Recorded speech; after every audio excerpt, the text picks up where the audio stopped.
Hello everybody, welcome to the Coaching Conversation. I'm Graham Wiley and I've been coaching business leaders for the last 2 decades.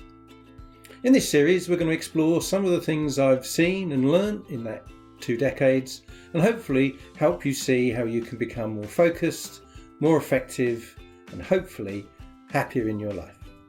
So it's now time to sit back, relax and enjoy the Coaching Conversation. Today's subject for the Coaching Conversation I thought would be talking about how it feels to be a coachee. What is the experience like? And I have been coached myself personally, so I know what that's like. And clearly I've coached a lot of people, so I've sat the other side of the desk as well. Well, what I thought I'd do to start with is give an outline of what a coaching program looks like. And then we can talk about individual program elements and individual coaching sessions. So a coaching program is typically around a series of objectives, goals, 4, 5, 6 really big things that the person wants to change in their life, in their career. And they can be a combination of what they know they want to address and what they believe or they agree that their sponsor, the person paying the bill, wants them to work on. There's very rarely a definition of this is how good I got to get or this is the problem I've got to solve. It's more get better at, learn to deal with, rather than get A stars in this particular subject. A coaching program often lasts between 6 and 12 months with a monthly session of about 2 hours, sometimes longer, sometimes shorter, so that there is space between each session for the coachee to work on the things they've committed to do. So in simple terms, the coachee has identified the things they want to change in their life, in their career, the big things. And as each session unfolds, they agree that they're going to do certain things differently on each of those goals and objectives to make the progress that they're looking for. And in reality, it's a cumulative process. You don't identify the problem in session 1 and put it to bed by session 2. Usually they're big, meaty subjects. And so there's a journey that they're going on through the course of the program. And each session is a review of that progress in the previous month. Lessons learned, celebrating success, planning work for the next session, the next month. And it can be a very wide-ranging conversation, as you can probably imagine. So as a coachee, you are committing to change in your life. As a coach, you're looking to find ways to help them do that, to think about how they might do that, and then to hold them accountable for things they promised that they would do for themselves during the course of that program. You're also a support function. Not everything goes right. Sometimes things happen along the way that we weren't expecting, and you help them pick up and make the most of those situations. Occasionally, some of the goals do get put to bed during the course of the program, and you can add new ones along the way if you choose to. So, as a coachee, what's it like? Well, the first thing is have a conversation around the ground rules before the coaching program starts. And that is outline the program itself. Outline some of the tools that might be being used as well as the program. So, for example, are they going to take a psychometric test? So, for example, are they going to do a 360-degree feedback survey? For example, are they going to do some background reading or some specific learning on a particular subject? I then get them in that early pre-program meeting to think very deeply about the priority of the things they want to work on. What are the half a dozen or so things in their life they really, really want to change? There's no point doing small things. There's no point doing stuff that's not important or not going to generate a level of emotion, enthusiasm, energy, because really it's a waste of everybody's time and money. So then we get to the first session. And obviously if there's been a 360-degree feedback or psychometric test, you can deal with that. But equally, having identified what the main goals are, as a coach, I'd spend quite a bit of time in the first session unpacking each of those to be sure we really understand the issue that's at stake. Now, if it's a relationship issue, what is it about the relationship? How does it manifest? What are the problems that it generates? Not necessarily what the causes of it are, but what is it at the heart of this relationship that's a problem? If it's a hard skill such as public speaking, go through examples of where there's been a problem. Go through examples of the impact it's had on them in the past. And so you absolutely spend the first part of the first session clarifying precisely the challenge that they're trying to meet. And then you move on to a conversation around, well, what could be different then? What would you like to experiment with, to try to do differently that's going to give you a better outcome, or hopefully give you a better outcome?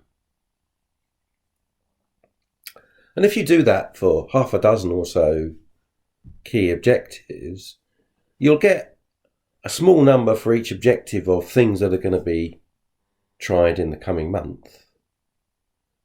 But it adds up to quite a lot. 2 times 6 is 12. That's 12 things they're doing that they weren't previously going to be doing. And some of them can be big or can be risky. Some of them can be adventurous. Some can involve a lot of time. If it's a studying program, they've got to learn something. So then we get to the next session, session 2, and we're going to look at what happened. I personally do a session record. At the end of each session, I send the coachee a short summary of what we've said we were talking about, and then a list of the things they committed to do between that session and the next. And all of that is couched within the overall coaching goals for that program, which don't really change, other than some might get finished and some might get added as we go along. So we use that session record as the prompt, as the starting point for how did you get on in the second session? How did that go? What was the learning? What went really well? What was not so successful? And clearly you then move on to the next phase of, so what are you going to do next? What happens in the next month? How do you move this to another level? So having got the learning, having got the experience of progress, how do you build on it and take yourself forward from here? Clearly, you then get to session 3, and it's a repeat of the same process, but a completely different content. Clearly, you've no idea what you're going to be presented with as a coach as to what the outcomes have been. And clearly, they're not all going to have been successful. Some will be difficult. And as you go through the program, bearing in mind we're now talking about months, other things may well have arisen. Something of the moment may have occurred that they need to talk about and get advice on. And you're not going to say, that's not on the list. If it's important to them, you're going to give them the time that you think it needs, without losing focus on the rest of the goals. If it is minutiae, or you'll believe it is trivial or a distraction, clearly you would do your best to persuade them of that. So as a coachee, these dates are in your diary. You know they're coming. And you know you're either going to meet your coach face to face or you're going to do it on Zoom. You know that accountability is coming. I said I was going to do these things, and I've either done them or I haven't. I've either been successful or I've failed. And so the date in the diary is a crucial and critical part of the program. It's a milestone. It's a moment when you together review what's going on and plan the next steps.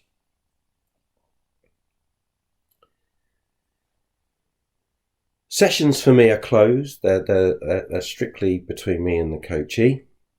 And so they can be as open and as honest as they need to be. They can share feelings and emotions. They can explore anything they feel they need to explore that's going to enable them to make the progress that they need to make. I'm not going to go tittle-tattling to anybody. And as I've said in previous conversations, I'm only going to be concerned about the confidentiality if they tell me they're committing a crime or they're doing something to the detriment of the sponsor, the person who's paying the bill.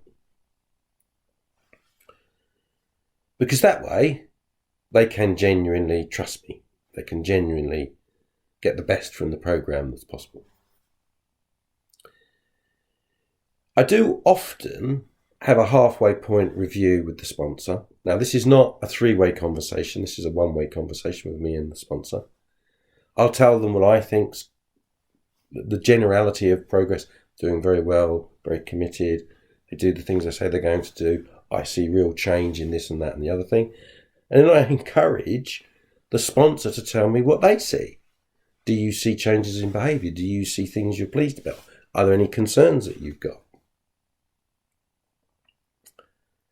And 99 times out of 100, they are seeing the progress they want.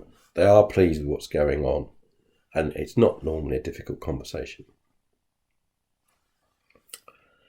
As we move into the second half of the program, you're probably dealing with somebody who has really, as a coach, really delved into the nitty-gritty of the problems that they're trying to address, the challenges they're trying to overcome. And so you're probably now down to the tricky bits, the hard graft, the risky piece that needs to be tackled and persevered with. And it could be that it's just new habits. They've got to really now adopt new ways of doing things as a de facto position. It could be that the relationship they've been trying to work on has got to a stage where they have shifted it, but they've still not got it to the level that they would like it to be. And therefore there's more risk to be taken, there's more work to be put in. And if it's a hard skill that they've been teaching themselves, they've been learning, the actual application and experience of that skill is beginning to show them why it was difficult in the first place. So as a coachee, what you're seeing is you eat the elephant one mouthful at a time, 1 month at a time. You have all of these goals, half a dozen or so, and you are progressively tackling them and building on that success and continuously adding to the progress that you've made. So when you get to the end of the program, which could be 6 months, could be 12 months, you'd look back and you'd say, wow, haven't I come a long way? And I do that. I don't just wait for the end of the program. If I get to the halfway mark, I might do a review. If I get to the 3/4 of the mark, I might do a review. Clearly at the end, I do a review. You started here. Where do you think you are now? This is what you want to achieve. Do you believe you've achieved it or you've achieved more? Because as you come to the end of the program, celebrating the success, understanding the journey that you've been on is enormous in terms of not taking it for granted. As you've gone through those 6 months, 9 months, 12 months, the coachee's achieved a great deal. And it hasn't come at no price. But they can have now achieved a level of performance, a level of comfort that they kind of think they've had all the time, which clearly isn't true. celebrating that success is important to understanding that there might even be further work at a later date. I like coaching programs to be discrete. I like them to have a beginning and an end. I like them to be objective related. I like them to be change focused. I don't want a series of ongoing conversations, helpful and supportive as they may be, but they're not actually addressing issues. They're not actually adding to the capability of the individual. Now, I have got people, teams of people that I've coached for many years. But usually there's a gap between each program. Usually we start with a series of objectives, we achieve them, then we stop. And then we pick up again 3, 4, 5, 6 months later and move to another level. Sometimes, if that's a team, there are new entrants to that team, and sometimes there are people that have left. Either way, the journey is personal. Either way, the progress that's made, the experience that's had, is entirely unique to the coachee. And it's entirely for them to set the pace. It's entirely for them to be satisfied or otherwise with the progress that they've made.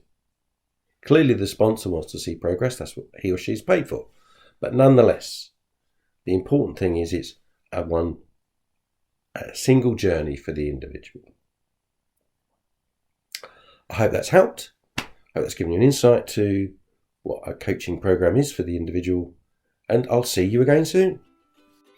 So, there you have it, the latest edition of the Coaching Conversation. Hope you found it interesting, hope you found it useful. You can find out more about our coaching programs at theexecutivemindset.co.uk. If you want to reach out, you can send me an email at theexecutivemindset@sagegreen.com. You can book a free 30-minute session at theexecutivemindset.co.uk, which will give you a really good feel for how coaching could help you. And if you've really enjoyed the session, do please rate us, do please give us a review. And nothing more for me to say other than see you next time.